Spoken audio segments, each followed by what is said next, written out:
After its adoption by the US Army, the M44 was offered for export to NATO allies, including Belgium. In 1954, the Belgian Army received several dozen M44s as part of a rearmament program aimed at integration into the alliance's common defense system. The M44 remained in service with the Belgian artillery until 1967, when the units were transferred to reserve, where they remained until 1983. In War Thunder, this thing can be a really good vehicle, when it wants to. Despite being an SPG, it is really fast for some reason, and a 155mm howitzer on this thing is very potent. I like this thing. During the mid-1950s, the United States supplied a number of M55 self-propelled howitzers to various allied countries. One of these recipients of the M55 was Belgium, which received 50 vehicles. Not much is known about the M55 in Belgian service, other than the fact that they were the last country to operate the vehicle until 1975. This thing, as you can tell, is exactly like the M44, but bigger.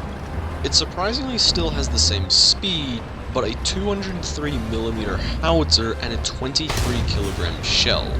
This thing is just overkill, but that 34-second reload, not my taste. The AMX-13 75 FL11 was the first sub-variant of the AMX-13 FL10, which was the first variant of the AMX-13 light tank family.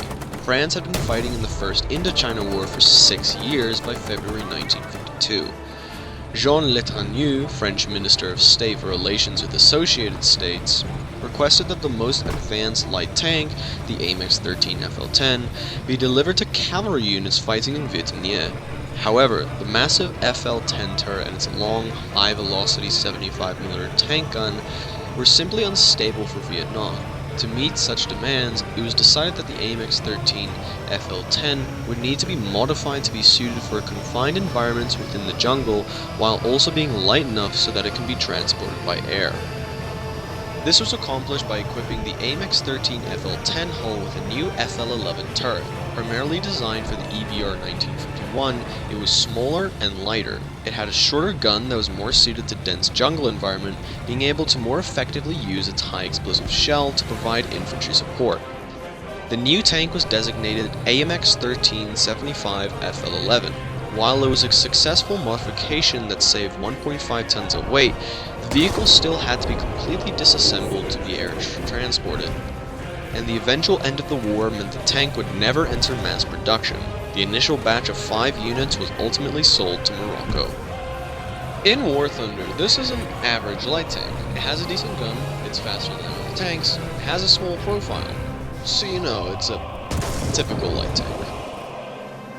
The Lorraine 155mm was a prototype self-propelled gun developed by Lorraine in 1950 as one of the 2 spin-off projects of the CA Lorraine tank destroyer, intended to be a fast and mobile support vehicle. 2 prototypes were produced with slightly different layouts, the MLE-50 and the MLE-51, with center-mounted and front-mounted casemates respectively.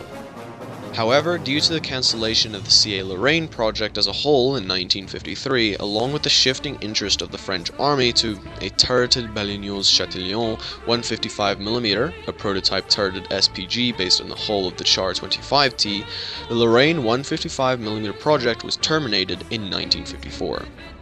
Unfortunately, I don't have premiums, but I can still talk about it. From what I've seen and heard of, this thing is essentially the French version of the M44, but it has a 20mm machine gun, so just slightly better.